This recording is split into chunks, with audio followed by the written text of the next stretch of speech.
Thank you very much. Thank you.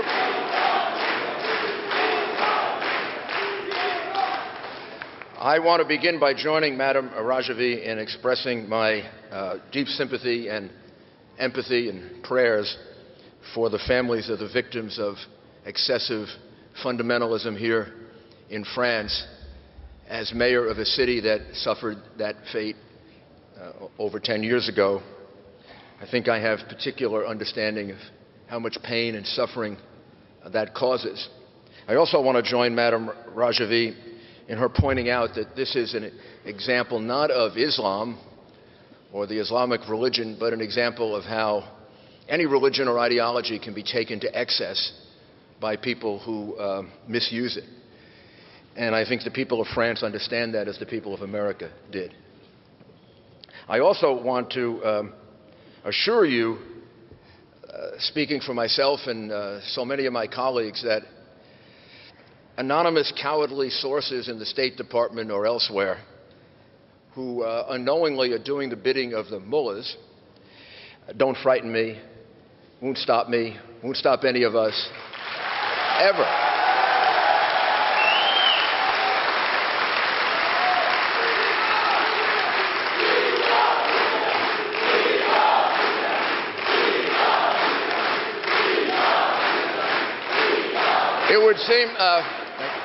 It would seem to me that the resources of my government could be better used to try to figure out who these anonymous leakers are in the State Department who seem to be doing the bidding of the Iranian regime rather than fighting for freedom and democracy and decency in Iran.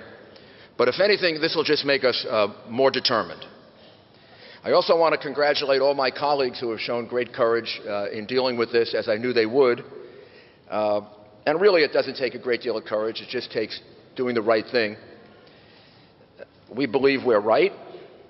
We're aware of the pressures. And I'm going to tell you what I believe, and I'm also going to tell you how I think this can be easily resolved in sort of a common sense, sensible way. First of all, I believe that Camp Liberty is an inhumane and indecent place. I don't believe it's a detention facility at all. I think it's a prison or a concentration camp. The amount of space that's being given to the people there is a couple of feet per person, well below the minimums for American prisons, significantly below what's given to accused terrorists at Guantanamo, for example.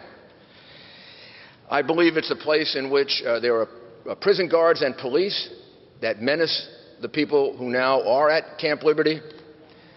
I believe that they're in danger, the people at Camp Liberty are in danger of possibly having the same fate as the people at Ashraf, of whom some 47 have already been killed, 11 in 2009 and 36 in 2011. And I believe that there is no facility in Camp Liberty for processing these people the way you would process people if, in fact, in good faith, America and the UN were living up to their promise. Now, I believe all these things. In my heart, I have seen proof of it. I've seen indications of it. I've seen evidence of it. But I guess I could be wrong. Here's the way to find out. If the anonymous sources in the State Department are so convinced of the validity of what they're saying, and I say this with greatest respect, also for the Secretary of State, Mrs. Clinton, for whom I have a great deal of respect, send me there. Let me go there. Let me see it with my own eyes.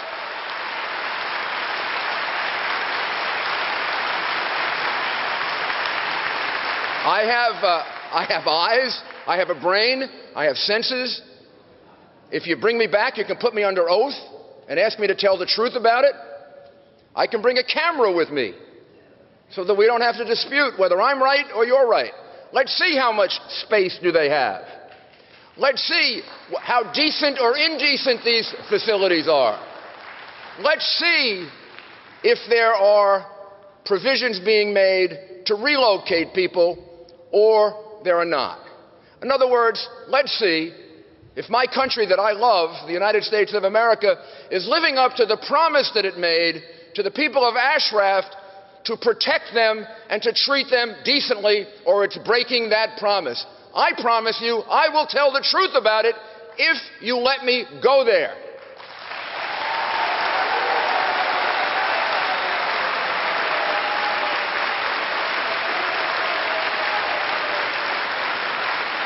And if you don't want to send me, you can send Judge Mukasey or Tom Ridge or Patrick Kennedy or 4 or 5 of us, and then you can put us before Congress and put us under oath, and I assure you we'll tell the truth about it, and we'll get this resolved. Are we being misled, or is the State Department breaking its promise to the people of Ashraf? Let's get an answer to it once and for all.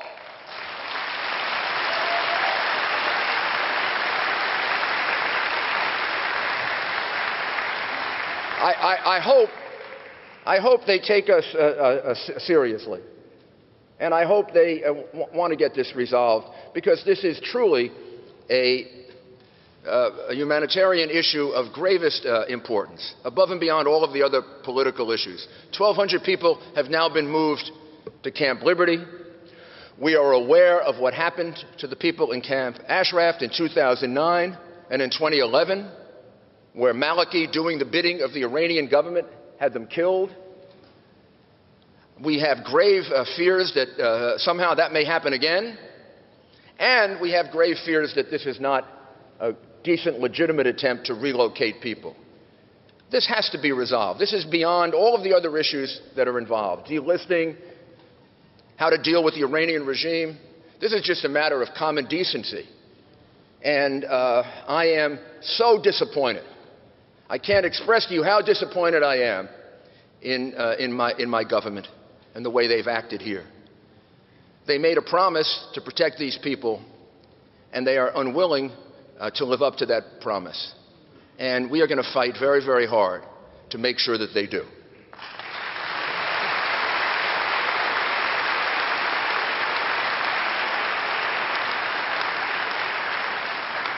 The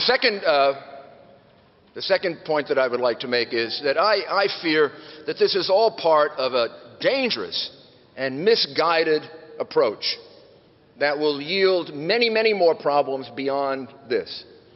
I believe that my president and my country, at least with regard to this policy, has a serious and dangerous misconception that you can negotiate with the mullahs, that you can negotiate with Ahmadinejad. I believe the president still is attempting to do that. He's still writing letters to the ayatollah. I can't imagine what's in those letters. I don't even know how you begin a letter to an ayatollah. Dear Ayatollah, Your Eminence, Your Holiness, or I don't know what you call him. But in any event, President...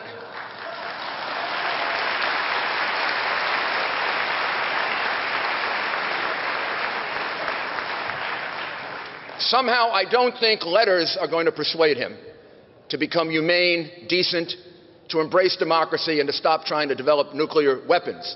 I have a feeling that the only thing that will stop him, and the only thing that will stop Ahmadinejad, is if they see strength, if they see power, if they see determination, if they see an America that is willing to support the people that want to overthrow the regime of Iran.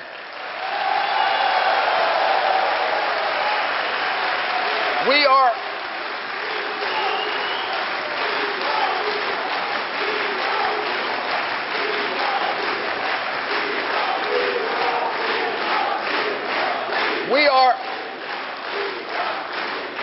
are for, America is and has participated and has been for regime change in Egypt, regime change in Libya. We now talk of regime change in Syria, all of which is fine, particularly Syria. But much worse than all three combined is the regime in Iran for the last 20 or 30 years. So how can we possibly be for regime change in these three places, but we're not for regime change in the worst actor in the region, the biggest supporter of state-sponsored terrorism in the world, and the biggest opponent of the United States of America at least since 1980. So how about we now are for regime change in Iran, and we side with the people like you who hopefully can bring that about.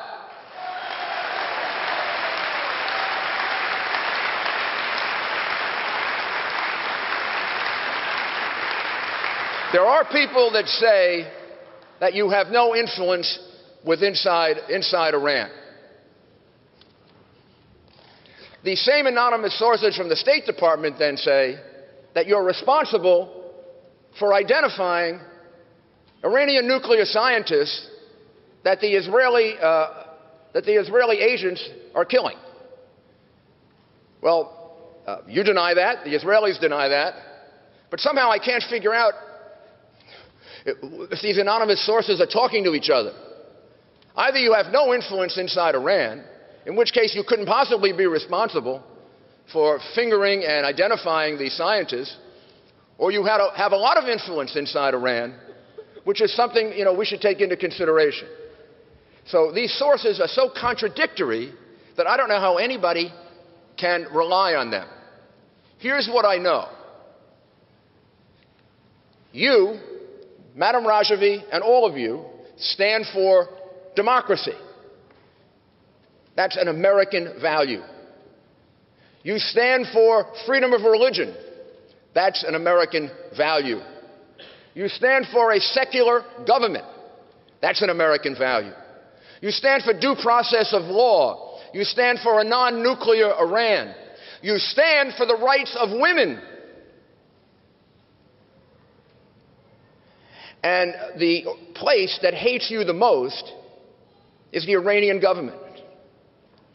The EU has delisted you. The United Kingdom has delisted you. I can't find any other place that lists you as a terrorist group but two. Iran, and they are executing people in Iran who they believe are members of the POMI. One is up for execution right now. That shows how dangerous Iran thinks you are.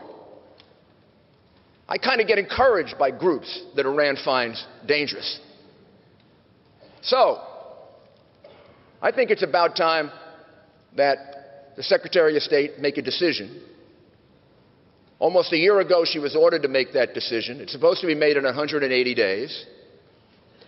Again, from what I see, from the facts that I see, I don't have possession of all the secret facts, but so far every single fact that I've seen is that this organization stands for everything that gives us hope of a decent life and a decent future in Iran. And if there are any facts to the contrary, then why is it taking so darn long to make this decision that should have been made 8 or 9 or 10 months ago? If you have facts that are contrary to that, it's really easy to write them, and it's really easy to put it out there, and it's really easy to file the decision.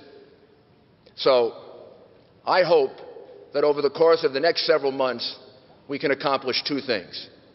We can protect the people in Ashraf who are moving to Camp Liberty. We can get there, we can get to see it, and we can allow them to make the changes that might be necessary to make it a decent and livable place. We can get them relocated to places where they can be safe, and we can finally see a delisting of a decision that was the wrong decision in the first place. It was a decision that was intended to placate. It was a decision that was intended to appease. It was a decision that was intended to try to set up a dialogue years ago that never worked. And right now, the enemy of stopping a nuclear Iran is appeasement. That's the enemy.